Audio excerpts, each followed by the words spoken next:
বইয়ের মলার চ্যানেলে আপনাদের স্বাগত। বন্ধুরা, পড়ছিলাম মধ্যযুগে পৃথিবীর স্বর্গ নামক মুসলিমদের পুণ্যভূমি স্পেন বিজয়ের ঘটনা সংবলিত ইতিহাস ভিত্তিক উপন্যাস দামেস্কের কারাগারে। উপন্যাসটি রচনা করেছেন উর্দুভাষী ঔপন্যাসিক এনায়েতুল্লাহ আলতামাস।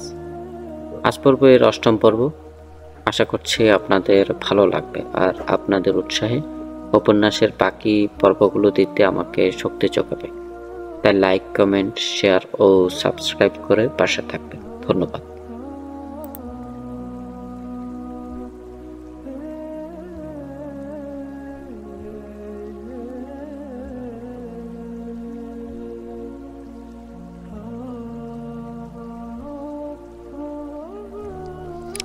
মেরিদা শহর ছিল প্রাচুর্যে ভরা। মেরিদার দিকে মুসা ইবনে নুসের পূর্বেই গোয়েন্দা বাহিনী প্রেরণ করেছিলেন। তারা ফিরে এলে তিনি তাদের থেকে বিস্তারিত তথ্য সংগ্রহ করলেন। গোয়েন্দার কাছে তিনি জানতে চাইলেন সেখানকার লোকদের মাঝে কেমন যুদ্ধ স্পৃহা রয়েছে। নিজেই জবাব দিলেন, না থাকাটাই স্বাভাবিক। মানুষের কাছে হয়তো দৌলত থাকতে পারে, থাকে, তা না হলে স্পৃহা থাকে। দুটো একসাথে থাকে না, কারণ দৌলত মানুষকে বিলাসী বানায়। গোয়েন্দা: না আমিরে মোহতারাম, মেরিদা শহরের মানুষের কাছে দুটোই আছে। আমি ছদ্মবেশে খ্রিস্টান ব্যবসায়ী হয়ে সেখানে প্রবেশ করেছিলাম। একটি সরাইখানা কয়েকটি গির্জাতে অবস্থান করছিল। তাদেরকে জিজ্ঞেস করেছি, মুসলমানরা তো সারা মুলক কবজা করে নিয়েছে, এই শহরও দখল করে নেবে, এখন কি করা? আমিরে মোহতারাম, তারা সকলে আমাকে একই জবাব দিয়েছে। মেরিদা শহরবাসীর রয়েছে আত্মমর্যাদা, তাদের কাছে সাহসিকতা, বীরত্ব। গির্জা ইবাদতখানায় যেসব লোক রয়েছে তাদের লম্বা দাড়ি ও ঢিলাঢালা পোশাকই কেবল দেখো না, এরা প্রত্যেকে হলো যুদ্ধবাজ। এরা নিজেদের গির্জার পবিত্রতা রক্ষায় জীবন উৎসর্গ করে দেবে। তবে জীবন দেওয়ার আগে তার সম্মুখে যে মুসলমান আসবে তাকে সে অবশ্যই খতম করবে। সাধারণ মানুষও প্রাণপণ লড়াই করবে। মুসলমানরা এই শহরে সে সময় নিতে পারবে যখন একজন খ্রিস্টানও জীবিত থাকবে না। আমির মোহতারাম, শহরের কোনো মানুষের মাঝে আমি বিন্দুমাত্র ভয় ও ভীতির ছাপ দেখিনি। মেরিদার দিকে রওনা হবার পূর্বে মুসা ফৌজদের উদ্দেশ্যে এক তেজস্বী বক্তৃতা দিলেন, যাতে সৈন্যরা স্পৃহা উদ্দীপনায় নূতন প্রাণ ফিরে পেল। পথিমধ্যে ৩ সন্তানকে লক্ষ্য করে বললেন, আমার প্রিয় বৎসরা, আমার প্রতিটি কথা ওসিয়ত মনে করে গুরুত্ব দিয়ে শ্রবণ করো। আমার শরীরের দিকে লক্ষ্য করো, তা একেবারে ভেঙে পড়েছে। কেবল আত্মিক শক্তি আমাকে এখানে নিয়ে এসে লড়াই করাচ্ছে। জীবনের অর্ধেকের চেয়ে বেশি সময় কেটেছে যুদ্ধের ময়দানে। মনে করো আমার শারীরিক শক্তি তোমাদের ৩ জনের মাঝে স্থানান্তরিত হয়েছে। এখন আমি যে কোনো সময় ইন্তেকাল করতে পারি। তোমরা আমাকে দাফন করার পর আমার নাম জিন্দা রাখবে। আমি তোমাদেরকে এক মুলক বিজয় করে দিয়ে যাচ্ছি।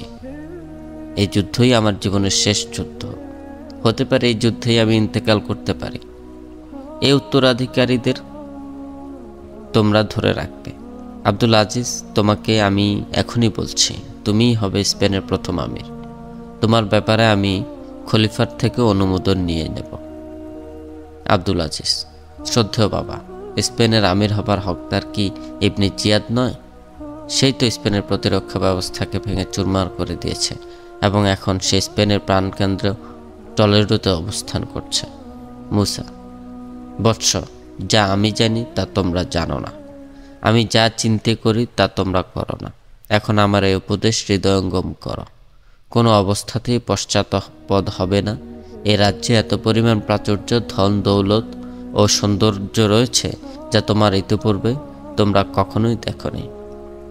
তুমি এখন যুবক, আর যৌবন হয় অন্ধ। তুমি যদি বিচ্যুত হও তাহলে সব হারাবে। স্পেন বিজয়ের জন্য যেসব শহীদ জীবন উৎসর্গ করেছে তাদের অভিশাপ তোমার ধ্বংস ডেকে আনবে। আব্দুল আজিজ: এমনটি হবে না আব্বাজি, এমনটি হবে না। মুসা: এখন খুব ভালো করে ফিকির করো। মেরিদা সহজে হাতে আসবে না। তা হাতে না আনতে বহু জানমাল কোরবানি করতে হবে। আমরা কোরবানি দিতে প্রস্তুত আছি। ৩ সন্তান তৃপ্তভাবে জবাব দিল। মেরিদাতে একটা মহল ছিল, তাতে বাদশাহর প্রতিনিধি অবস্থান করত। এখন সেখানে অবস্থান করছে রাজিলি নামে বাদশাহর এক নিকট আত্মীয়। রাজিলি তার কর্তৃত্ব প্রতিষ্ঠা করার জন্য রডারিকের মৃত্যুর পর এঞ্জেলা নামে তার এক যুবতী স্ত্রীকে মেরিদাতে নিয়ে গিয়েছিল। রডারিক তার মহলে যেসব রমণীদেরকে রেখেছিল তারা প্রত্যেকে একে অপরের চেয়ে ছিল সুন্দরী, কিন্তু এঞ্জেলা এত বেশি সুন্দরী ছিল যে সাধারণত মহিলাদের মাঝে এমন দেখা যায় না। সে ছিল অদ্বিতীয়। সে তো সুন্দরী ছিলই, অধিকন্তু তার কথাবার্তা ও চালচলনের মাঝে এমন আকর্ষণ ছিল যে সকলের মন হৃদয় মুহূর্তের মাঝে জয় করে নিত। সদা তার ঠোঁটে থাকত মুচকি হাসি। সে মুখে যা বলতো তার চেয়ে অনেক বেশি বলতো নয়ন যুগলে। রাজিলি পূর্ব হতেই এ রমণীর সাথে সম্পর্ক গড়ে তুলেছিল। রডারিকের মৃত্যুর খবর পাওয়া মাত্র সে টলেডোতে এসে এঞ্জেলাকে বলেছিল, এখানে তোমার বিরুদ্ধে নানা ধরনের ষড়যন্ত্র হচ্ছে। সিংহাসনের দাবিদার রাজমন্ড, আর তার মা হলো একচ্ছত্র রানীর দাবিদার। অন্যান্য বিবিদেরও সন্তান রয়েছে, তারাও দাবিদার। আমি শুনতে পেলাম তোমার ব্যাপারে তারা অভিযোগ তুলেছে। তুমি বিভিন্ন জেনারেলদের সাথে আজ যাতায়াত করে নাকি তখ্ত দখল করতে চাচ্ছ। আমি তোমাকে সতর্ক করে দিচ্ছি, তুমি এখান থেকে অতি তাড়াতাড়ি অন্যত্র চলে যাও। এঞ্জেলা, কোথায় যাব? আমার সাথে মেরিদা চলো। সেখানে কি আমি কি করব? সেখানে আমার অবস্থানই বা হবে কি? রডারিকের মৃত্যুর পর স্পেনের তখ্ত হয়েছে চূর্ণ বিচূর্ণ। মুসলমানরা দ্রুত টলেডোর দিকে ধাবিত হচ্ছে। মেরিদার প্রতিরক্ষা ব্যবস্থা খুবই মজবুত। আমরা সেখানে আমাদের হুকুম কায়েম করব। তুমি সব ধরনের চিন্তা বাদ দিয়ে আমার সাথে চলো। তোমার অন্য কোনো অভিপ্রায় থাকলে তা পরিত্যাগ করো। পরের দিন সকাল বিপুল পরিমাণ মণিমুক্তা, সোনাদানা আর নিজস্ব দাসী সহ এক বিশাল বাহিনী নিয়ে মেরিদার দিকে রওনা হলো। সে কি নিয়ে গেল, কি রেখে গেল তার বিন্দুমাত্র কোনো খোঁজ নিল না। সকলেই মনে করল একজন দাবিদার কমে গেল। সেখানে পৌঁছার অল্প কয়েকদিনের মাঝে এঞ্জেলা সেখানে অন্যান্য জেনারেল ও হাকিমদের মন জয় করে ফেলল। প্রত্যেকেই এঞ্জেলাকে নিজের মনে করতে লাগলো। রাজিলি, এঞ্জেলা, এখানের প্রত্যেক জেনারেল ও হাকিম তোমার আশেক। তাদের সকলের ধারণা তুমি তাদের সাথে শাদী করবে। এটা কি আমার সফলতা না যে আমি আশেক তৈরি করতে পেরেছি? এঞ্জেলা বলল। আর সকলেই খাপ দেখা শুরু করেছে যে তারা আমার স্বামী হবে। আমিও খাপ দেখছি না তো। হৃদয় কারা মুচকি হেসে এঞ্জেলা জবাব দিল, তুমি খাপ দেখবে কেন? তুমি কি দেখছো না তুমি ছাড়া তাদের মাঝে কি আমার কাবেল? তাদের মতো বৃদ্ধদেরকে খাবেন হিসেবে কবুল করব? তোমাকে আমি মেরিদার বাদশা বানাবো, আর আমি হব তোমার রানী। তাহলে আমি কি বিশ্বাস রাখবো যে তুমি কেবল আমার? আবেগে অভিভূত হয়ে রাজিলি জিজ্ঞেস করল, তোমার ছাড়া আর কার? আমি রানী হতে চাই। তুমি কি আমাকে রানী বানাতে পারবে? তুমি কি ফালতু প্রশ্ন করলে? তুমি ছাড়া রানী হবেই বা কে? তুমি কি খবর পেয়েছো গ্রানাডা ও কর্ডোবা মুসলমানরা দখল করে নিয়েছে, আর মুসলমানদের আরেকটা ফৌজ দল স্পেনে এসেছে? তা শুনেছি, এবং আমার কাছে এই খবর পৌঁছেছে যে সে নয়া ফৌজ দল আমাদের এই শহরের দিকে অগ্রসর হচ্ছে। তুমি কি মুসলমানদের হাত থেকে এই শহরকে রক্ষা করতে পারবে? হ্যাঁ এঞ্জেলা, আমি অবশ্যই তা পারব। মুসলমান ফৌজ এখানে মরার জন্য এসেছে এমন কথা টলেডোতেও শুনেছিলাম, কিন্তু জানতে পারলাম মুসলমান ফৌজ টলেডোকে অবরোধ করার জন্য শহরে পৌঁছতেই শহরবাসী ফটক খুলে দিয়ে মুসলমানদেরকে স্বাগতম জানিয়েছে। তুমি কি এমন বীরত্ব দেখাতে পারো যে এখানে সৈন্যবাহিনী তোমার নেতৃত্বে শহরের বাইরে নিয়ে গিয়ে মুসলমানদের উপর এমন আক্রমণ করবে যে তারা হয়তো পালিয়ে যাবে বা খতম হয়ে যাবে? তুমি অপেক্ষা করো, দেখো কি করি। তুমিও দেখতে পাবে আমি কিভাবে অন্তর, মন, আমার শরীর তাবৎ কিছু তোমার কাছে সমর্পণ করে তোমার রানী হয়ে যায়। বস্তুত এঞ্জেলা সব জেনারেলদেরকে সাথেই এমন কথা বলে পাগল বানিয়ে রেখেছিল। হামলাকারীরা আসছে, তৈরি হয়ে নাও, সতর্ক হয়ে যাও। এই আওয়াজ শহরের সর্বত্র ছড়িয়ে পড়ল। মানুষের মাঝে হুলস্থুল শুরু হয়ে গেল। তবে সেই হুলস্থুল ভয়ভীতির কারণে নয় পলায়নের জন্য, বরং তারা সকলের প্রস্তুতি হচ্ছিল যুদ্ধের জন্য। বহুদিন ধরে তারা যুদ্ধের ট্রেনিং দিচ্ছিল, তীর বর্ষা তৈরি করছিল। এঞ্জেলা আসার পরে স্পৃহা উদ্দীপনা আরও বেড়ে গিয়েছিল। এঞ্জেলার কানে খবর পৌঁছা মাত্র উন্মুক্ত তলোয়ার নিয়ে ঘোড়ায় জোরে শহরের অলিগলিতে গিয়ে চিৎকার করে বলতে লাগলো, যারা হাতিয়ার সমর্পণ করে মুসলমানদের হাতে নিজেদের শহর তুলে দিয়ে গোলাম হয়েছে তারা বুজদিল আত্মমর্যাদায়, তারা যা তাদের বেটিদেরকে সোপর্দ করে দিয়েছে, তোমরাও তোমাদের বেটিদেরকে বর্বরদের হাতে সোপর্দ করে দিবে? প্রত্যেক জায়গায় জনতা দল জবাব দিল, না না, আমরা আমাদের ইজ্জত রক্ষার্থে জীবন বিলিয়ে দেব। ভুলে যেও না, এটা গ্রানাডা কর্ডোবা নয়, এটা মেরিদা, এটা প্রধান ধর্মগুরুর শহর। আজ গির্জার ইজ্জত তোমাদের হাতে, ক্রসের ইজ্জত আব্রু তোমাদের কাছে। ক্রসে ঝুলানো ঈসা মসিহের পবিত্র আত্মা দেখছে তোমরা কি খ্রিস্টবাদ রক্ষার্থে জীবন বিলিয়ে দাও নাকি নিজের জীবনকে বেশি মহব্বত করো। তোমরা যদি এখানে মুসলমানদেরকে পরাজিত করতে পারো তাহলে যেসব শহর মুসলমানরা কবজা করেছে সেগুলো পুনরুদ্ধারে তোমরা অগ্রসর হতে পারবে। স্পেন হতে মুসলমান বিতাড়িত করার সৌভাগ্য তোমাদের হবে। আর তোমরা যদি হীনমন্য হয়ে বসে থাকো তাহলে তোমাদের ইবাদতগাহ মসজিদে পরিণত হবে। তোমাদের ইবাদতখানার এমন বেহুরমতি হোক, এটা কি তোমরা কামনা করো? সমস্যার জবাব এলো, না না। এঞ্জেলা ফৌজদের মাঝে গিয়েও এই ভাষণ পেশ করল।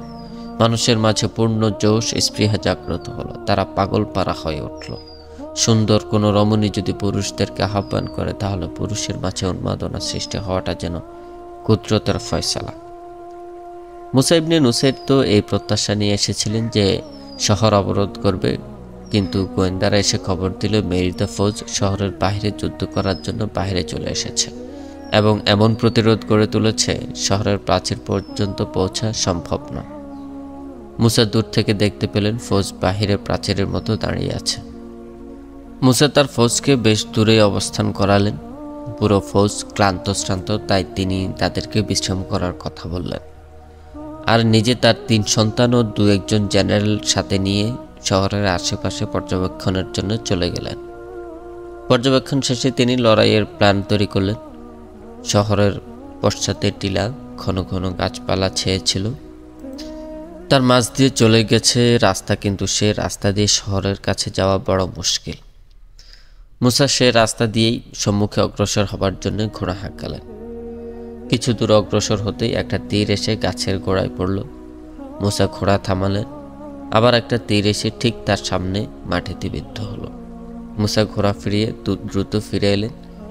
তীর দুটো হয়তো দূর থেকে এসেছিল, তাই মুসা বা তার ঘোড়া শরীরে বিদ্ধ হয়নি, বা হয়তো তীরন্দাজ মুসাকে সতর্ক করে দিল সম্মুখে অগ্রসর হবে না। ওই পাহাড়ি এলাকায় ফৌজ লুকিয়েছিল। শহরের সম্মুখ ভাগে যে ফৌজ রয়েছে তার চেয়ে বেশি ভয়াবহ এ ফৌজ। মুসা, আমার প্রিয় সাথীরা, আমরা বড় মুশকিলে পড়ে গেলাম, তবু আমাদের আল্লাহর উপর ভরসা রাখতে হবে, তার রহমতের আশা ছাড়া যাবে না। মুসা তার সন্তান ও সালারদের সাথে শহরের পশ্চাতেই ছিল। তারা ঘুরে ঘুরে পরিস্থিতি পর্যবেক্ষণ করেছেন। এরই মাঝে হঠাৎ করে হইচই শুনতে পেলেন। কিসের হইচই তা তিনি ভালো করে বুঝতে পারলেন না। এটা লড়াইয়ের সরগোল। ঘোড়ার পদাঘাতে জমিন কাঁপছিল। মুসা দ্রুত অশ্ব হাঁকিয়ে তার লস্করের দিকে রওনা হলেন। তার সন্তানরা ও সালাররা তাকে অনুসরণ করল। শহরের পশ্চাৎ হতে সম্মুখে আসতেই তিনি এক অবিশ্বাস্য দৃশ্য দেখতে পেলেন। মেরিদার যে ফৌজ শহরের বাহিরে দাঁড়িয়েছিল তারা মুসলমানদের উপর আক্রমণ করছে। মুসলমানরা এই হামলার জন্য বিলকুল প্রস্তুত ছিল না। সোয়াররা ঘোড়া হতে জিন খুলে এদিক সেদিক পানির তালাশে ঘুরছিল। পায়দলরা শুয়ে পড়েছিল আর ফৌজের জন্য তৈরি হচ্ছিল খানা। তারা দুশমনকে আসতে দেখে যে যে অবস্থায় ছিল ওই অবস্থায় হাতিয়ার ধারণ করেছিল।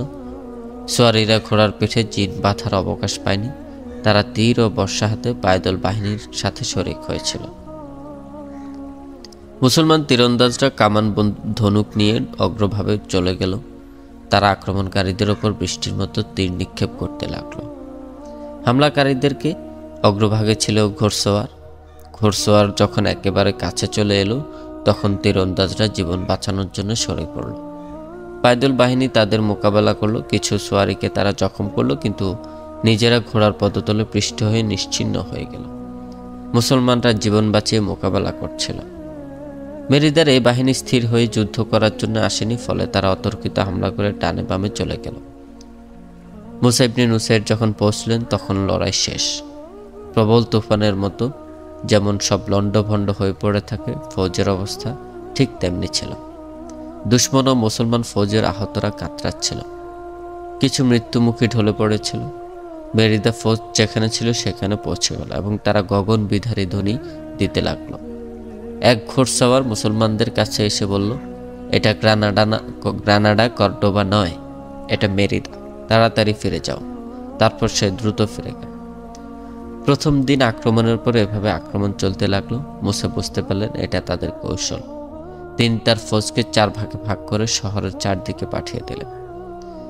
মুসলমানদের মতো ঈসাই লস্কর ভাগ হলো। মুসলমানদেরকে কোনো ফৌজ সামনে অগ্রসর হলে ঈসাই ফৌজ সামনে এসে মোকাবেলা করে মুসলমানদেরকে হয়তো পিছু হটিয়ে দিত বা নিজেরা আক্রমণ করেই পিছু হটে যেত। এভাবে প্রতিদিন আক্রমণ হতে লাগলো, যার ফলে মুসলমানরা শহর পূর্ণ মাত্রায় অবরোধ করতে পারল না। আবাল বৃদ্ধ বনিতা, নারী পুরুষ, ধনী গরিব নির্বিশেষে জীবন বাজি রেখে লড়তে লাগলো। পাদ্রীরা গির্জা ছেড়ে বেরিয়ে এলো। 7-8 মাস এভাবে লড়াই চলতে লাগলো। উভয় পক্ষের ব্যাপক ক্ষতি হলো। মুসা সামনে অগ্রসর হওয়া বন্ধ রাখলেন, অন্যান্য জেনারেলদের সাথে সলা পরামর্শ করলেন। মুসা, আমি মেনে নিতে পারছি না, এত দিনের খাদ্য সামগ্রী শহরের মাঝে মজুদ রয়েছে, নিশ্চয়ই কোনো রাস্তা দিয়ে বাহির হতে খদ্দাদি শহরে প্রবেশ করছে। সে রাস্তার সন্ধান পেলে তা বন্ধ করে দিয়ে শহর অবরোধ করতাম। আব্দুল আজিজ ইবনে মুসা, আমরা শহরের চারদিকে ঘুরে দেখছি, এমন কোনো রাস্তা পাইনি যা দিয়ে বাহির থেকে রসদপত্র আসতে পারে। মুসা বলেন, কোনো রাস্তা অবশ্যই আছে। আমরা প্রথম দিন পাহাড়ের মাঝ দিয়ে যে রাস্তায় গিয়েছিলাম আমাদের সামনে 2টো তীর এসে পড়েছিল, ওইটাই রসদ আসার রাস্তা বলে মনে হয়।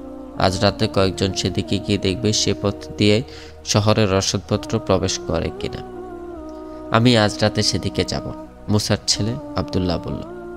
মুসা, তোমার সাথে আরো কয়েকজনকে নিয়ে যাবে আর পায়ে হেঁটে যাবে। ঘোড়ায় চড়ে গেলে পদধ্বনিতে তারা টের পেয়ে যেতে পারে। সাথে দোভাষী নিয়ে যাবে। রাতে আব্দুল্লাহ বেশ দূরে ঘুরে শহরের পশ্চাতে সে পাহাড়ি রাস্তায় পৌঁছে গেল। রাস্তার পাশ দিয়েই নদী বয়ে চলেছে। আব্দুল্লাহ খুব সতর্কতার সাথে ধীর পদে সামনে এগোতে লাগলো। ঘন গাছপালা, চাঁদনি রজনী, নদীর কুলকুল ধ্বনি শোনা যাচ্ছে। এর মাঝ দিয়ে আব্দুল্লাহ তার সঙ্গী নিয়ে অগ্রসর হচ্ছে। কিছু দূর অগ্রসর হতেই মানুষের আওয়াজ শুনতে পেল। আব্দুল্লাহ তার সাথে সহ উঁচু ঘাসের মাঝে লুকিয়ে পড়ল। 2-3 জন ব্যক্তি পরস্পরের কথাবার্তা বলতে বলতে আসছিল। তাদের পদধ্বনি শোনা গেল। কিছু দূর এসে তারা দাঁড়িয়ে গেল। আব্দুল্লাহ দোভাষীকে জিজ্ঞেস করলো, তারা কি বলছে? দোভাষী, তারা কিস্তির ব্যাপারে কথা বলছে। তারা বলছে আজও যদি কিস্তি না আসে তাহলে সবাই ক্ষুধায় মারা যাবে। দোভাষী আব্দুল্লাহকে বলল, রহস্য উদ্ঘাটিত হয়েছে, এ রাস্তা দিয়েই শহরে রসদপত্র পৌঁছে। আব্দুল্লাহ, তুমি মাথা নিচু করে ঝুঁকে ঝুঁকে পেছনে গিয়ে আমাদের সাথীদেরকে আসতে বলো। তারা যেন ঝুঁকে ঝুঁকে নিচু হয়ে এখানে আসে। তাদের কাছে খবর পৌঁছা মাত্র তারা আব্দুল্লাহর কাছে উপস্থিত হলো। আব্দুল্লাহ তার সাথী মুজাহিদদের বলল, এই 2জন লোককে পাকড়াও করতে হবে। তারপর সে তর্জমানকে বলল, তুমি তাদের কাছে এমনভাবে যাও যেন তুমি অনেক দূর থেকে এসেছো, ফলে তুমি খুবই ক্লান্ত। তারা তোমার দিকে লক্ষ্য করলে আশেপাশের কোনো গ্রামের নাম বলে সেখানে যাবার রাস্তা জিজ্ঞেস করবে। তারপর যুদ্ধের আলাপ করতে করতে এদিকে নিয়ে আসবে। স্পেনি দোভাষী অত্যন্ত চালাক ছিল। সে আস্তে আস্তে তাদের দিকে রওনা হলো। তার পদধ্বনিতে তারা তার দিকে ফিরে তাকালো। দোভাষী 2-3 কদম চলে বসে পড়ল। ভাবটা এমন যেন অনেক দূর থেকে আসার কারণে একেবারে ক্লান্ত শ্রান্ত। দোভাষী স্পেনি ভাষায় বলল, অনেক দূর থেকে এসেছি ভাই, একেবারে ক্লান্ত হয়ে পড়েছে, আমাকে রাস্তা বাতিয়ে একটু সাহায্য করো ভাই। তারা 2জন তার কাছে এলো। দোভাষী দাঁড়িয়ে তাদের সাথে আলাপ করতে করতে আব্দুল্লাহর কাছে এসে গেল। মাত্র কয়েক গজ দূরে। আব্দুল্লাহ তার ফৌজদেরকে ইশারা করা মাত্র তারা পশ্চাৎ দিক হতে ওই 2জনকে পাকড়াও করে ফেলল। তারপর আব্দুল্লাহ তাদের 2জনকে সাথে নিয়ে নিজেদের ক্যাম্পে চলে এলো। মুসা ইবনে নুসের গভীর ঘুমে তাকে জাগ্রত করে আবদুল্লাহ বিস্তারিত বর্ণনা দিল। অন্যান্য জেনারেলরাও এসে জমা হলো। দুই স্পেনি ভয়ে থরথর করে কাঁপতে লাগলো। মুসা ইবনে নুসের, ভয় পেও না, তোমাদেরকে হত্যা করা হবে না। মেরিদা বিজয়ে আমাদেরকে সাহায্য করলে তোমাদেরকে আজাদ করে দেয়া হবে। তোমরা বলো শহরে রসদপত্র কোন পথে পৌঁছায় এবং শহরের ভেতরের খাদ্য সামগ্রী কি পরিমাণ আছে। এক স্পেনি বলল, আমরা দরিয়াপাড়ে রসদ বহনকারী কিস্তি দেখতে গিয়েছিলাম। আমরা দুজন ফৌজি অফিসার। 10-12 দিন পরপর শহরের খাদ্য সামগ্রী অন্যান্য আসবাবপত্র রাত্রবেলা নৌকা যোগে আসে। আমরা নৌকা থেকে মাল নামিয়ে ঘোড়ার গাড়িতে করে শহরে নিয়ে যাই। 2-3 দিন পূর্বে নৌকা আসার কথা ছিল, কিন্তু এখন পর্যন্ত আসেনি। না জানি কি অসুবিধা হয়েছে। মুসা, শহরে কি রসদপত্র বিপুল পরিমাণে মজুদ রয়েছে? স্পেনি, যৎসামান্য রয়েছে। যদি আজকে রাত্রে কিস্তি না আসে তাহলে শহরের খাদ্যের ঘাটতি দেখা দেবে।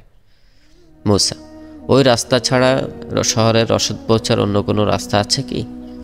স্পেনি বলল, রাস্তা তো কয়েকটা, কিন্তু আপনার ফৌজের অবস্থানে ওই একটা রাস্তা ছাড়া সব বন্ধ হয়ে গেছে। পাহাড়ি এলাকা এবং নদীর পাড়ে হবার দরুন রাস্তাটা বেশ নিরাপদ। যদি এ রাস্তা বন্ধ হয়ে যায় তাহলে শহরে দুর্ভিক্ষ দেখা দেবে। মুসা, এদের দুজনকে নিয়ে যাও, এদের সাথে ভালো ব্যবহার করবে।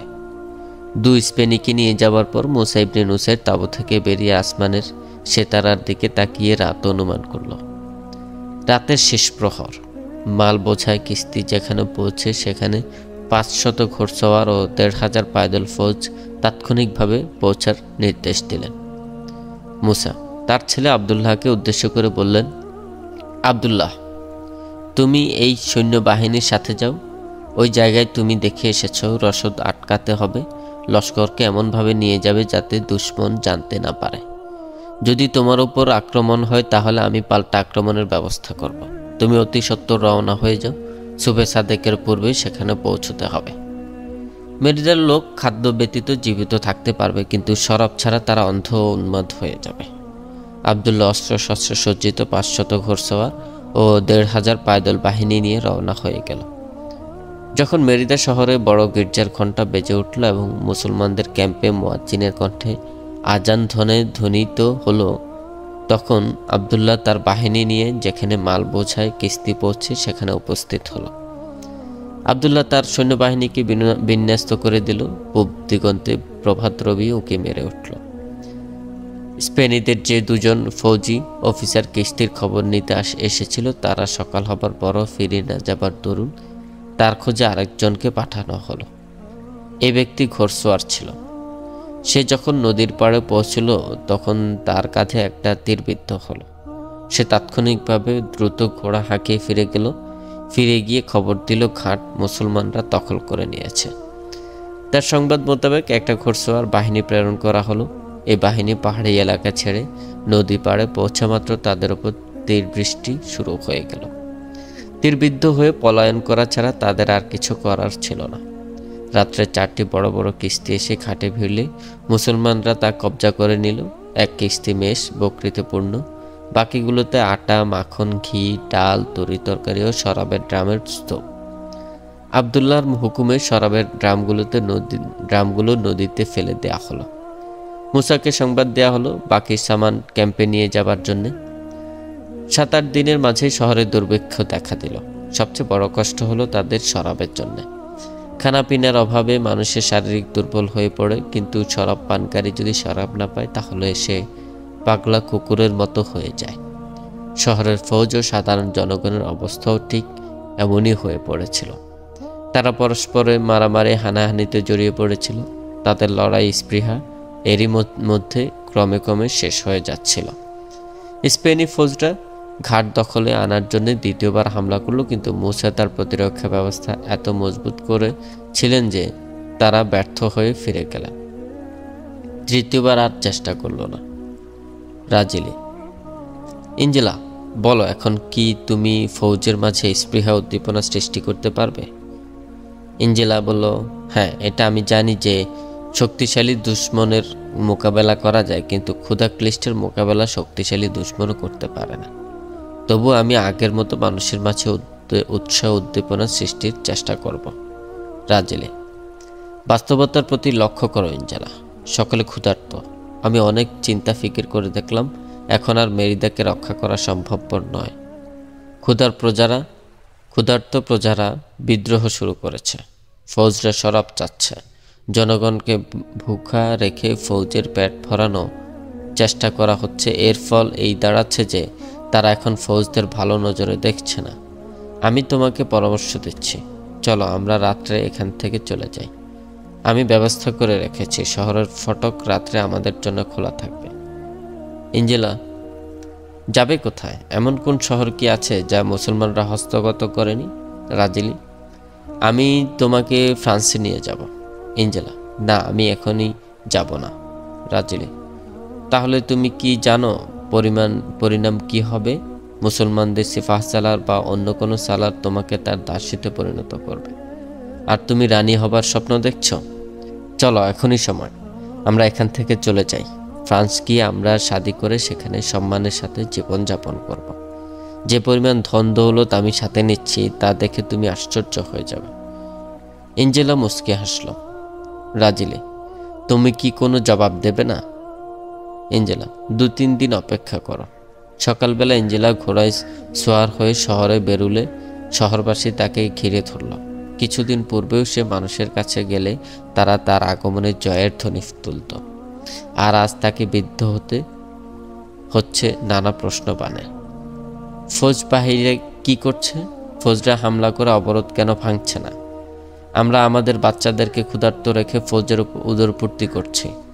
আমরা ভুখা, খাদ্য সংগ্রহ করে দাও, লড়াই করব। এ ধরনের নানা প্রশ্নের সম্মুখীন তাকে জায়গায় জায়গায় হতে হলো। সে জেনারেলদের কাছে গেলে তারা তাকে বলল, ফৌজের খাদ্য শেষ হয়ে গেছে, তারা ঘোড়া জবাই করে খাওয়া শুরু করেছে। রাজেলিকে বলো শহর মুসলমানদের হাতে ছেড়ে দিক।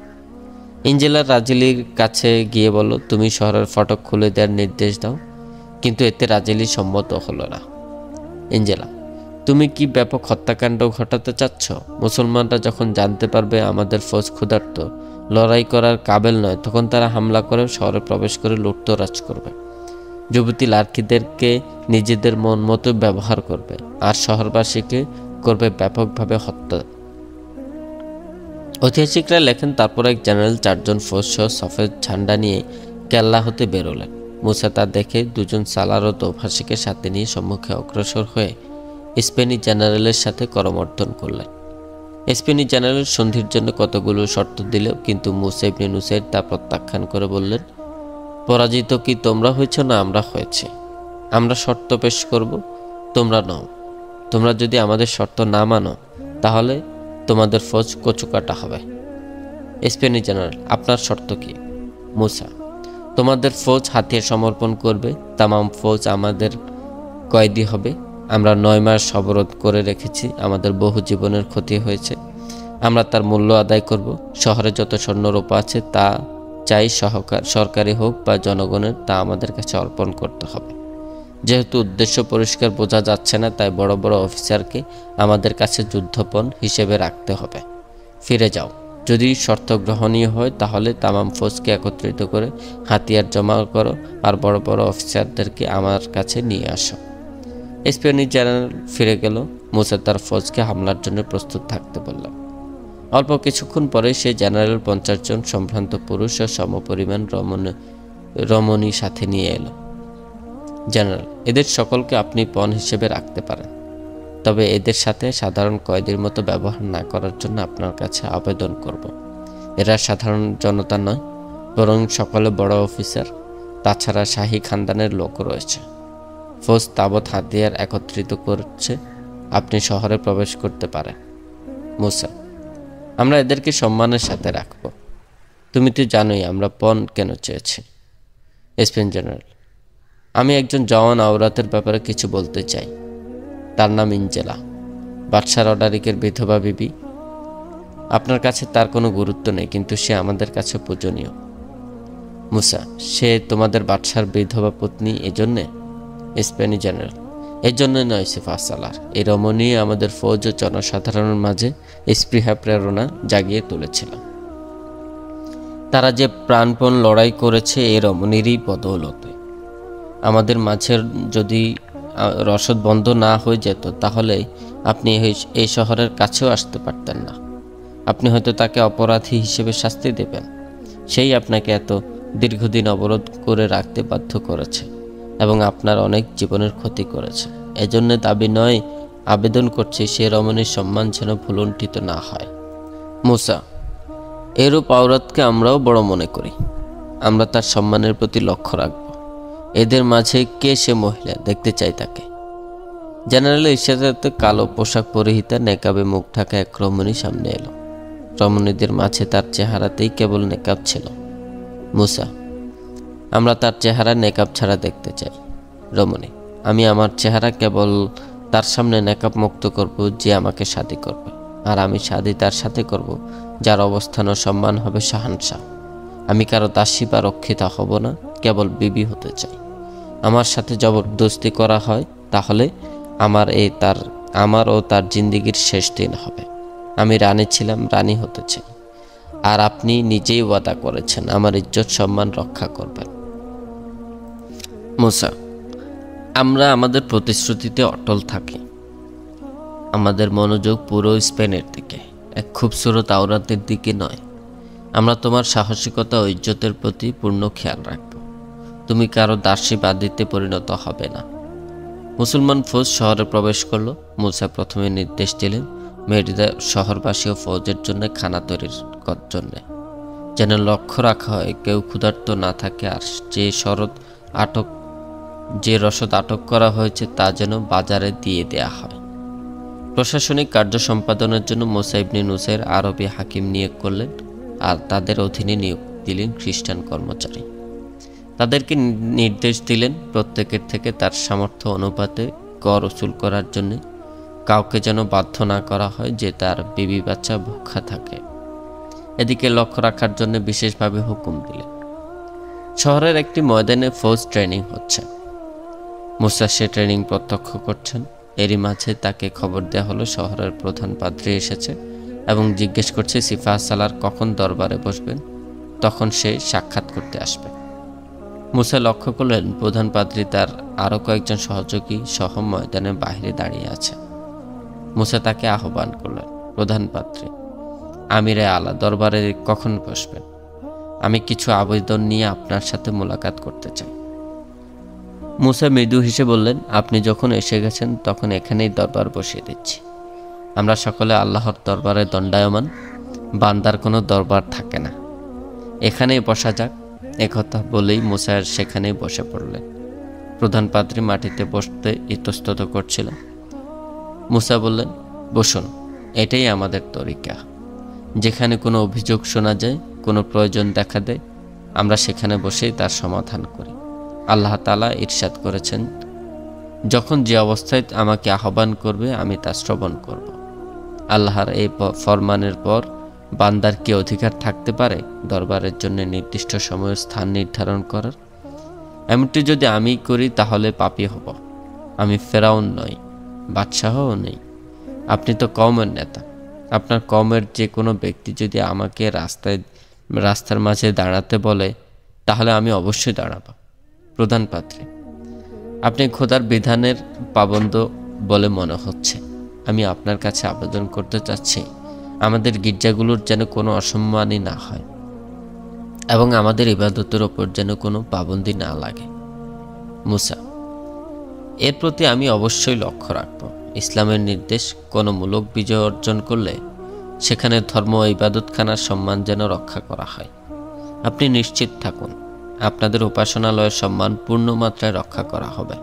তবে নির্দেশ আপনাকে দেব যে গির্জাতে যেন হুকুমতের বিরুদ্ধে কোনো কথা না বলা হয় এবং আপনারা আপনাদের ধর্মের কোনো প্রচার। এঞ্জেলা পাদ্রীর বাহু থেকে মুগ্ধ হয়ে প্রস্থান করল। পাদ্রী স্থির দাঁড়িয়ে রইল, যেন সে এখনো এঞ্জেলার শরীরের উষ্ণতা অনুভব করছে। পরের দিন নির্ধারিত সময় এঞ্জেলা এসে উপস্থিত হলো। গির্জার বাহিরে ৮-১০ জন পাহারারত ছিল। সন্দেহভাজন কেউ এসে গেলে তারা যেন ভেতরে সংবাদ পৌঁছায়।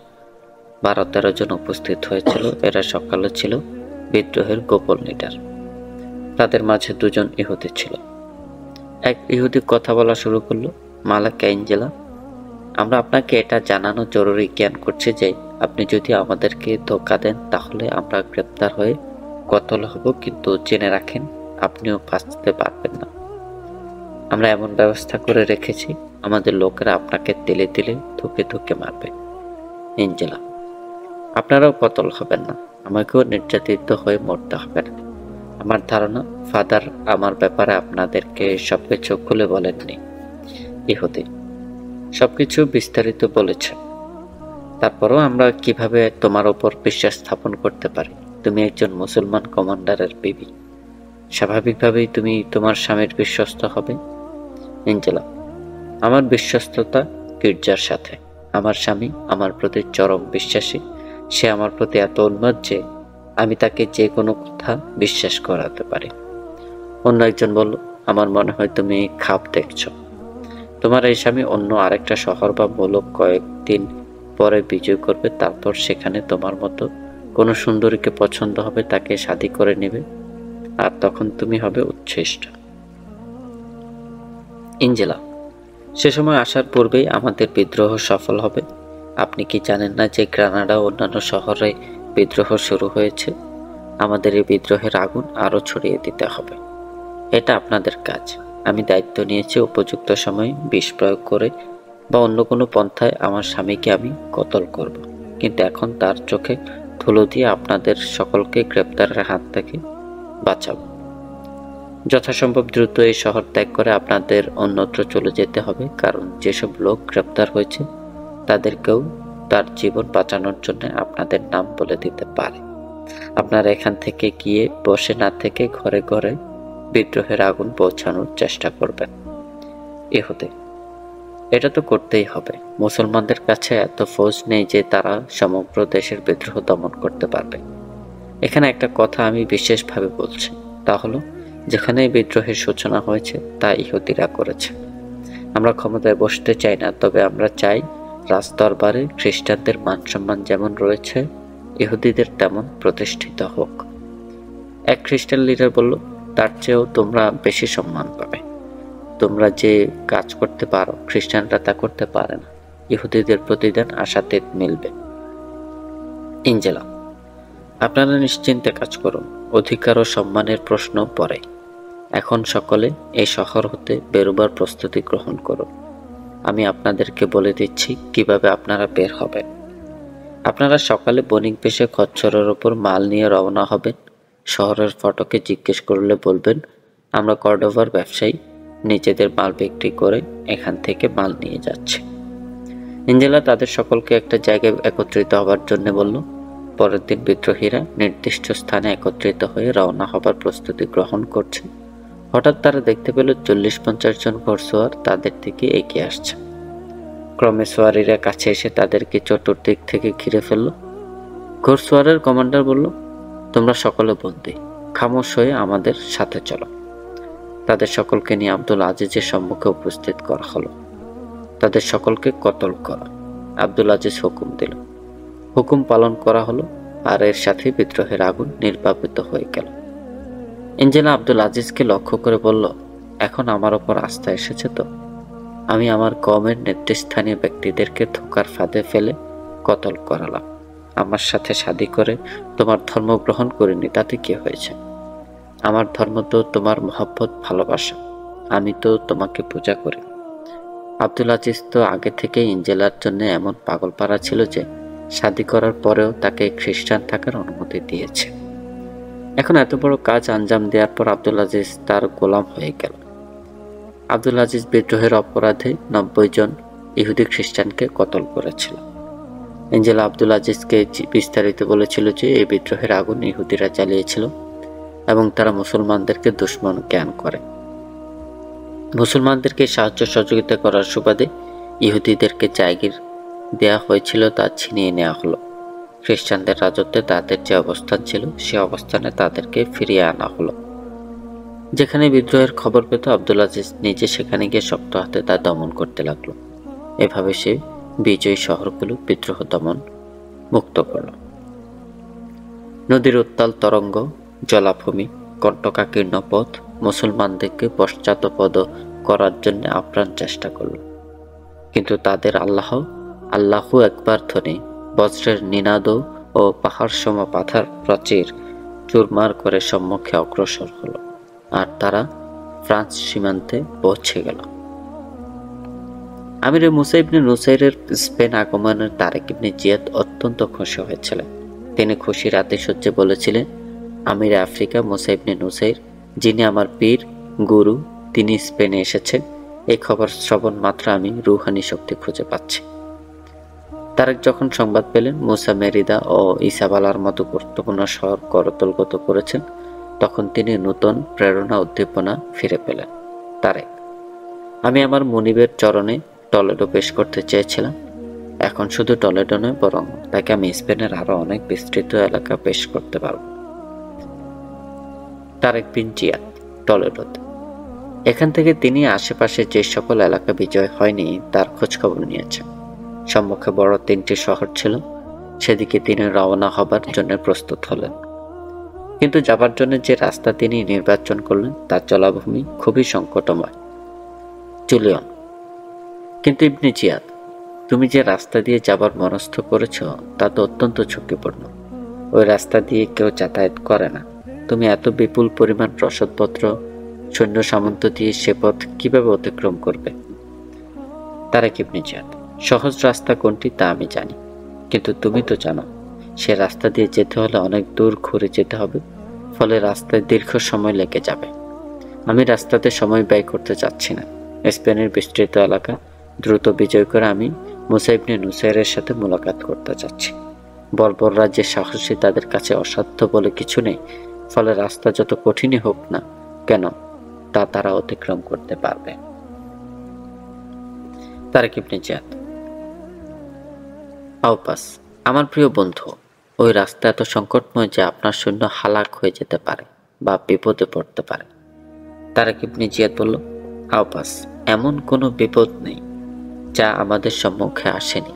এটা কি কম বিপদ ছিল যে রডারিক 1 লাখ সৈন্য নিয়ে আমাদের মাত্র 12,000 সৈন্যের সম্মুখে এসেছিল? তুমি জানো, টলেডোতে পৌঁছবার পূর্বে আমরা শুনেছিলাম যে টলেডোর প্রতিরক্ষা ব্যবস্থা খুবই মজবুত। আমরা যদি সে ভয়ে বসে থাকতাম তাহলে আজ আমরা এখানে পৌঁছতে পারতাম না। আওপাস, আমার বিশ্বাস, আল্লাহকে বিশ্বাস করি আমরা, আল্লাহ তাআলা তাকে পথ প্রদর্শন করেন যে তার রাস্তায় দ্বিধাহীন চিত্তে শঙ্কাহীনভাবে অগ্রসর হয়। জলাভূমি বিপদসংকুল রাস্তা ধরে এগিয়ে চলল তারেক ইবনে জিয়াদের বাহিনী। পাহাড়ি নদীর খরস্রোত, যে কোনো সময় বিপদ ঘটতে পারে। কয়েকটা খচ্চর রসদপত্র সহ ভেসেও গেল। এহেন মুহূর্তে তারেক ইবনে জিয়াদ ঘোড়ায় সওয়ার হয়ে লস্কর বাহিনীর পশ্চাৎ সম্মুখে গিয়ে বিভিন্নভাবে ফৌজের মাঝে উদ্দীপনা জাগিয়ে তুলতে লাগলেন। তিনি চিৎকার করে করে বলতে লাগলেন, তোমাদেরকে এ দরিয়া নদী রুখতে পারবে না। তোমরা পাহাড়ি প্রাচীর ভেদ করতে পারবে। আল্লাহ তোমাদের সাথে আছেন। হে আল্লাহর লস্করেরা, মঞ্জিল সন্নিকটে। তোমরা জান্নাতের রাস্তায় অগ্রসর হচ্ছ। গোটা স্পেন তোমাদের, স্পেনের তাবৎ খাজানা তোমাদের। আল্লাহকে স্মরণ করে অগ্রসর হও। তারা কে কথাগুলো যেমন স্পৃহা উদ্দীপনা নিয়ে বলছিলেন, ফৌজরা মুসিবতে থাকা সত্ত্বেও তাদের মুখে হাসির রেখা ফুটে উঠল। সমস্বরে তারা জবাব দিল, তারেক, আমরা তোমার সাথে আছি। আমরা তোমাকে আল্লাহর সম্মুখে লজ্জিত হতে দেব না। আল্লাহু আকবার, আল্লাহু আকবার। চলতে চলতে এমন এক এলাকা এলো যা সবুজ শ্যামল ঘাসে ঢাকা। তারেক ইবনে জিয়াদ তার মাঝ দিয়ে ফৌজ নিয়ে রওনা হলেন। ঘোড়ার পদতল হতে পানি উঠতে লাগলো। কিছু দূর অগ্রসর হতেই শোরগোল শুরু হয়ে গেল। চিৎকার ভেসে আসতে লাগলো, বাঁচাও, বাঁচাও। ঘোড়া এমনভাবে বিকট আওয়াজ করতে লাগলো যেন বড় মুসিবতের সম্মুখীন হয়েছে। একজন হাঙ্গর করে চিৎকার করে উঠল। দেখতে ঘাস দেখা গিয়েছিল, আসলে তা ছিল গভীর জলাভূমি। পানির ওপর ঘাস বেড়ে উঠেছিল। বাহিনী দ্রুত পেছনে ফিরে এলো, কিন্তু ফিরে আসতে আসতে কয়েকটা গাধা ও কয়েকজন ফৌজ পানির তলা হারিয়ে গেল। সেখান থেকে ফিরে তারেক পাহাড়ি রাস্তা ধরলেন। রাস্তা অত্যন্ত বিপদসংকুল। একে তো হিংস্র প্রাণীর ভয়, তাছাড়া রাস্তা এত সরু যে একটুখানি বেখেয়াল হলেই নিচে পড়ে জীবন হারানোর রয়েছে শঙ্কা। প্রতিটি ফৌজ ক্লান্ত শ্রান্ত, কিন্তু তারেক ইবনে জিয়াদের উৎসাহ উদ্দীপনায় তারা ভেঙে পড়েন, হয়নি হিম্মত হারা। অনেক চড়াই উতরাই পেরিয়ে পরিশেষে দীর্ঘ 13 মাস পর ফৌজ পৌঁছল স্পেনের গুরুত্বপূর্ণ একটি শহর মায়েদার সন্নিকটে। 2 দিন বিশ্রামের পর তারেক শহর অবরোধ করলেন। শহরের প্রাচীরের ওপর বেসুমার ফৌজ তীর ও বর্ষা হাতে দণ্ডায়মান।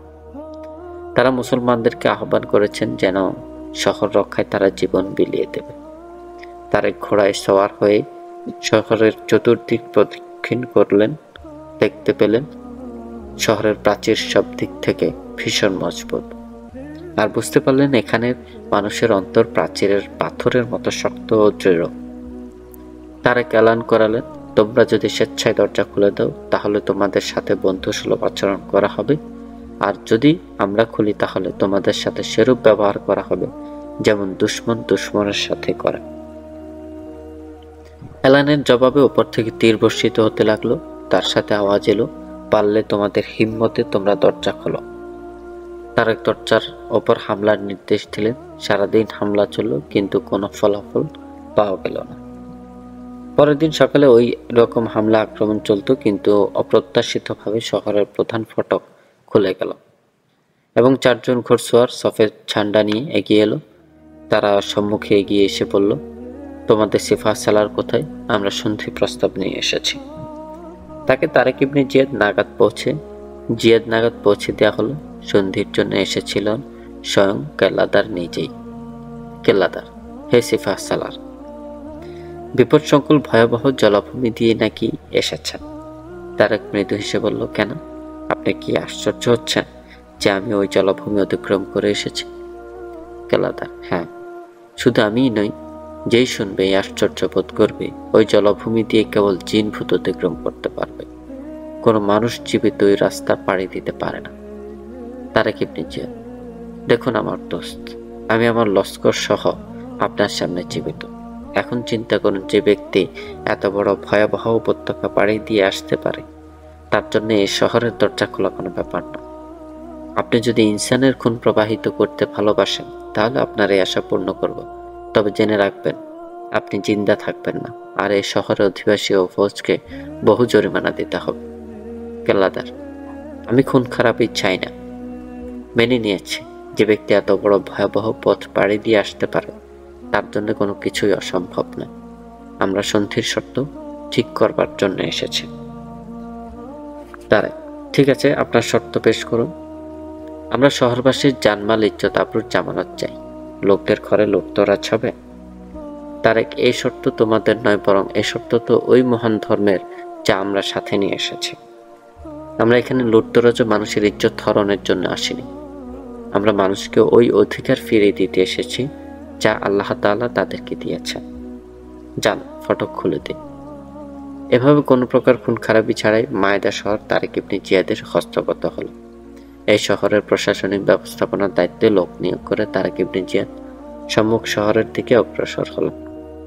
সে শহর কোনো প্রকার যুদ্ধ বিগ্রহ ছাড়া তার হাতে এলো। তারেক ইবনে জিয়াদ ফৌজকে কিছুদিন বিশ্রাম দানের সিদ্ধান্ত নিলেন। তারপর তিনি হাসতে হাসতে বললেন, ওই সকল তোহফা আমার সম্মুখে নিয়ে এসো যা এ পর্যন্ত একত্রিত করা হয়েছে। তার সম্মুখে তাৎক্ষণিকভাবে তা উপস্থিত করা হলো। তার মাঝে সবই মূল্যবান জিনিস ছিল। সবচেয়ে মূল্যবান ছিল ওই টেবিল যা হযরত সুলাইমান আলাইহিসসালামের বলে বর্ণনা করা হয়েছিল। তারা খুশির আতিশয্যে বললেন, এটা আমিরুল মুমিনিন এর কাছে তোহফা হিসেবে পেশ করব। আমিরুল মুমিনিনের জন্য সবচেয়ে কিমতি ও খুবসুরত তোহফা তো হলো উন্দুলুস। এক সালার বলল, তার স্পেন তো আমি আল্লাহর দরবারে পেশ করে দিয়েছি, এ মুলক আল্লাহর রাসূলের জন্য। কে জানে কোন সময় দুশমনের একটা তীর আমাকে আল্লাহর দরবারে পৌঁছে দেবে।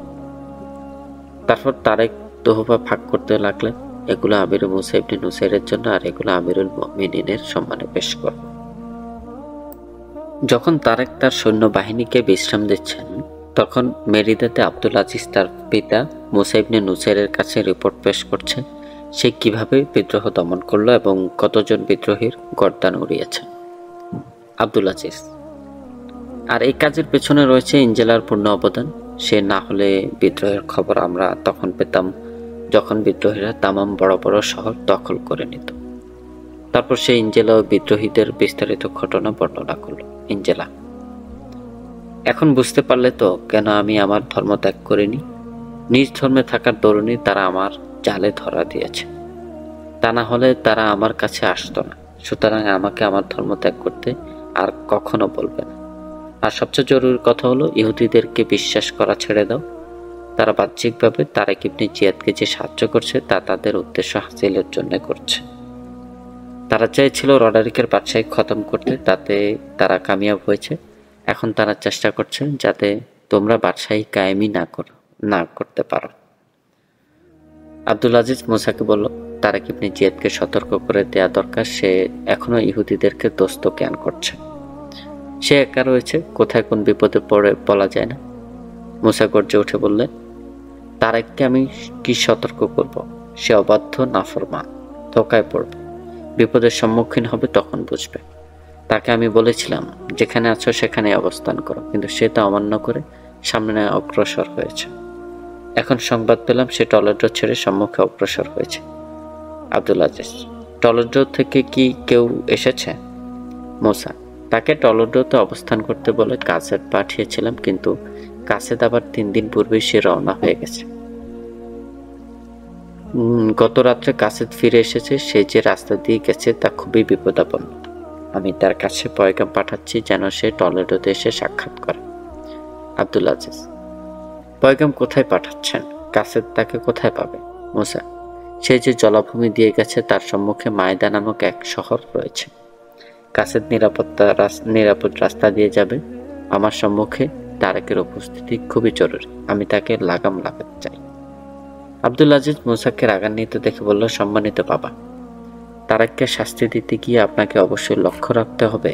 ইতিমধ্যে সে স্পেন বিজয়ীর মর্যাদা অর্জন করেছে এবং স্পেনের ভবিষ্যৎ আমির সেই হবে।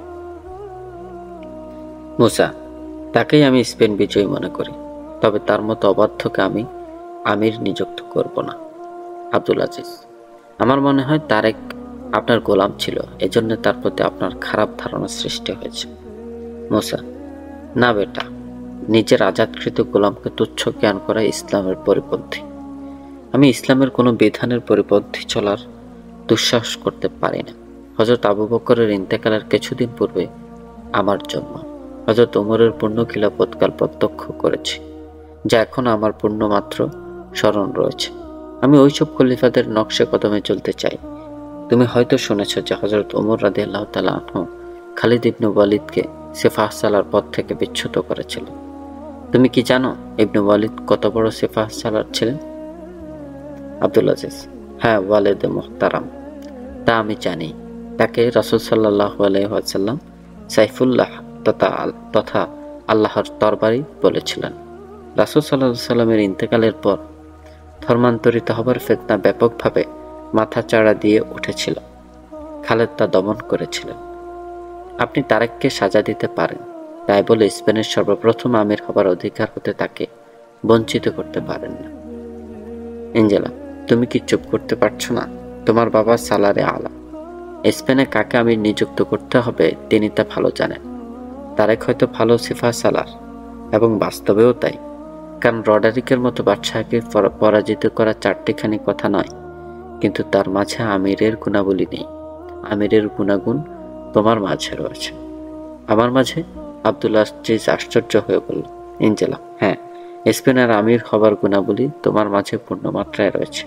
তুমি এক মহৎ ব্যক্তির সন্তান, তিনি তোমাকে তোমার যোগ্যতা অনুসারে প্রশিক্ষণ দিয়ে তৈরি করেছেন। ওই রাত্রে আব্দুল আজিজ এঞ্জেলা যখন শয়ন করতে গেল, তখন আব্দুল আজিজ মুসার সাথে যে কথা হচ্ছিল তা ওঠালো। আব্দুল আজিজ: এঞ্জেলা, আমি তারেক ইবনে জিয়াদের বিরুদ্ধে কোনো কথা সহ্য করতে পারি না। তুমি এখনো তাকে গোলাম মনে করছো, আর আমাকে তার চেয়ে উত্তম জ্ঞান করছো। এঞ্জেলা: কেবল সুন্দরী ছিল না, বরং বিজ্ঞ এক জাদুকর ছিল। সে খুব ভালো করে জানতো কার কাছে কোন সময় কোন কথা বলতে হবে। এঞ্জেলা আব্দুল আজিজকে বুকে জড়িয়ে ধরে বলল, আমি অন্তর থেকে তারেকের বিরোধী নই। তুমি তাকে যে পরিমাণ সম্মান করো, আমিও সেই পরিমাণ সম্মান করি।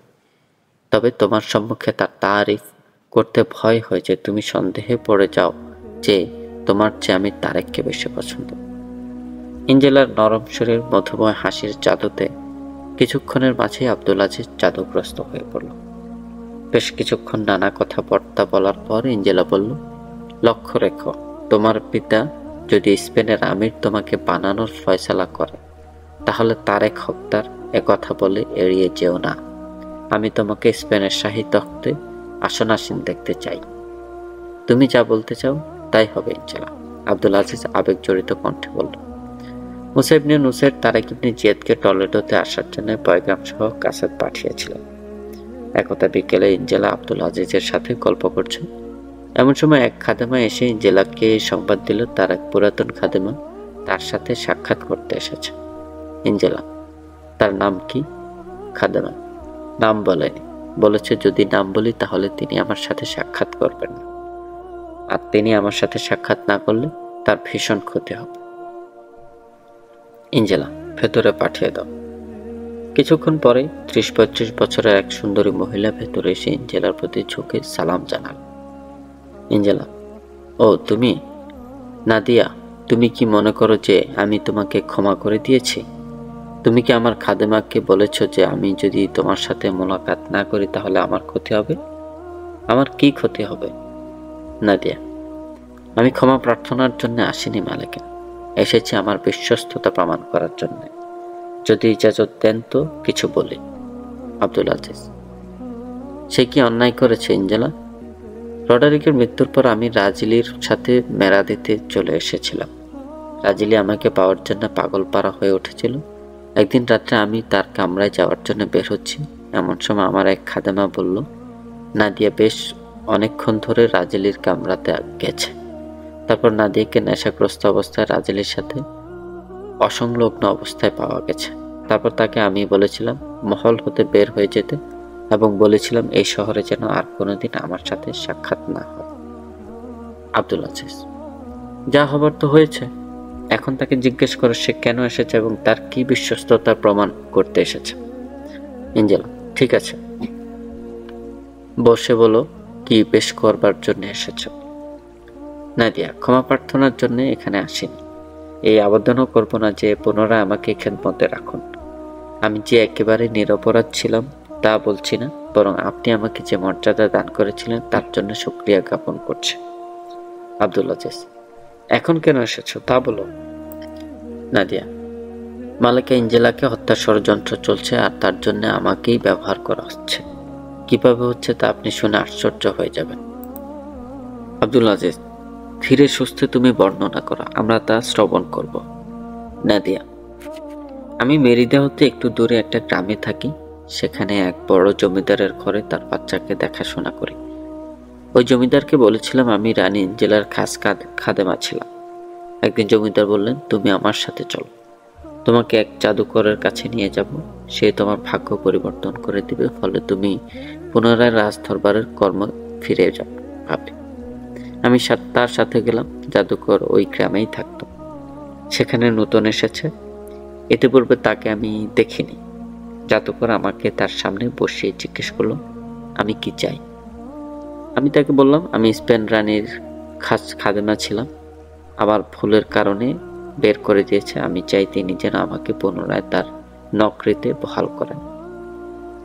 আমার এই বাসনা আমি নিজের অন্তরে লুকিয়ে রেখেছিলাম, কাউকে বলিনি। কিন্তু আমি বুঝতে পারলাম না আমার ওই জমিদার মুনিব নিজ থেকে কেন আমার প্রতি এত সহানুভূতিশীল হলেন এবং নিজেই আমাকে জাদুকরের কাছে নিয়ে গেলেন। জাদুকর আমাকে তার সামনে বসে তার আমল শুরু করে বলল, এটা এমন আমল যা উল্টা করা যায়। সে তার আংটি আমার মাথার উপর ঘোরাতে লাগলো, আমাকে বলল মালিকা এঞ্জেলার তসবির সামনে এনে তার চোখে চোখ রাখার জন্যে।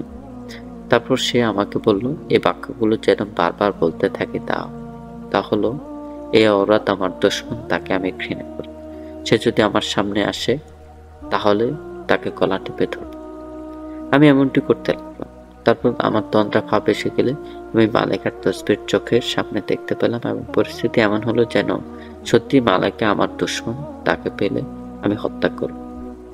আমল শেষ হলে সে আমাকে বলল এর দ্বারা মালিকার সাথে তোমার মহব্বত পয়দা হবে এবং তিনি নিজে এখানে এসে তোমাকে তার কাছে নিয়ে যাবে। এই আমল 5-6 দিন করতে হবে। তুমি প্রতিদিন রাত্রে আমার কাছে আসবে। সেদিনের মতো আমার মনিবের সাথে ফিরে এলাম। পরের দিন রাত্রে আমরা তার কাছে গেলে সে একই আমল করে বিদায় নিল। তৃতীয় দিন রাত্রে নির্ধারিত সময় জাদুকরের কাছে গেলাম। সেখানে গিয়ে বেশ কিছু পরিচিত লোক দেখতে পেলাম। আমি পাশের কামরাতে চলে গেলে তারা আলাপ শুরু করলো। তাদের কথা আমি শুনতে পাচ্ছি না। তারা ইব্রানি ভাষায় কথা বলছিল। তাদের হয়তো ধারণা ছিল আমি ইব্রানি ভাষা বুঝি না, তাই তারা বেশ উচ্চ স্বরে কথা বলছিল। মালাইকা তো জানেন আমি ইব্রানি ভাষা ভালো করে বুঝিয়েও বলতে পারি। তারা তো অনেক আলাপ আলোচনা করলো, কিন্তু মূল কথা যেটা বলার জন্য এখানে এসেছি, আমার মনিব জিজ্ঞেস করলো কতদিনের মাঝে মূল কাজ হবে। জাদুকর জবাব দিল 7-8 দিনের মাঝে কাজ হয়ে যাবে। আরেকজন জিজ্ঞেস করলো এ লার্কি দ্বারা কাজ হবে তো? জাদুকর বলল এর দ্বারাই কাজ হবে। মাত্র 2টি দিন আমল করেছি, তাই তার কিছু ফল পাওয়া শুরু হয়ে গেছে। অপরজন জিজ্ঞেস করলো মূল কাজ কিভাবে হবে? জাদুকর বলল আপনাদেরকে প্রথমে যেভাবে বলেছিলাম সেভাবেই হবে, অর্থাৎ এই মহিলা এঞ্জেলার কাছে গিয়ে তাকে গলা টিপে হত্যা করবে। একজন জিজ্ঞেস করলো যদি পাকড়াও হয় তাহলে তো সব সে বলে দেবে। জাদুকর বলল তার বোধ শক্তি থাকবে না, সে সম্পূর্ণ উন্মাদ হয়ে যাবে, ফলে তার কাছে যেই আসবে তাকে সে কতল করতে যাবে, তাই তাকে পাকড়াও করে হত্যা করা হবে। তাদের একজন বলল আমরা এটাই ভালো করে জানতে এসেছি। আমার মনিব বলল ইঞ্জেলার মতো রমণীর জীবিত থাকা আদৌ উচিত না, সেই আমাদের নেতৃস্থানীয় প্রধান ব্যক্তিদেরকে কতল করিয়েছে। জাদুকর আমি তোমাদের কাছে খামাখা আসিনি, বরং প্রতিশোধের আগুনে জ্বলতে জ্বলতে এসেছে। ইহুদিরা এ মুলুকে নিজেদের সম্মান ফিরে পেয়েছিল, মুসলমানরা তাদেরকে জায়গিরদার করেছিল, এখন সবকিছু ছিনিয়ে নেওয়া হয়েছে। এসব করছেন শয়তান ইঞ্জেলা। ওই বদভক্ত জানে না যে ইহুদিরা জমিনের নিচ থেকে মূল কর্তন করে। আমরা কামিয়াব হব এবং এখানে পুনরায় খ্রিস্টান রাজ্য প্রতিষ্ঠা করব। এমন এক আওরাত পেয়েছি যে কোনো প্রকার বাধা বিঘ্ন ছাড়াই ইঞ্জেলার কাছে পৌঁছতে পারবে। গোসা আব্দুল আজিজের চেহারা রক্ত চড়ে গেল। ইঞ্জেলা কাঁপতে লাগলো।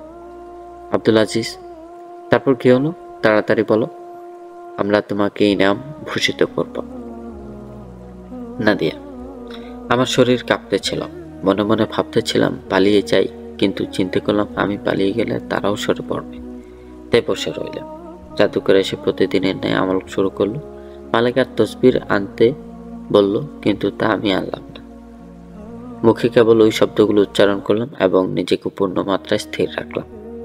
তারপর আমল শেষ হলো। এটা গত রাতের ঘটনা। সকালে আমার মনিবের কাছে শহরে আসার অনুমতি প্রার্থনা করলাম। তিনি কোচোয়ান সহ ঘোড়া দিয়ে পাঠিয়ে দিলেন আমাকে। আমি কোচোয়ানকে শহরের প্রধান ফটক হতে বিদায় করে দিয়েছি। তাকে বলেছি আমি একাই সন্ধ্যায় ফিরে যাব। কোচোয়ানকে আরো বলেছি প্রতিদিন যেখানে যাই সে সময়ের পূর্বেই আমি পৌঁছবো এবং সেখানে যাব।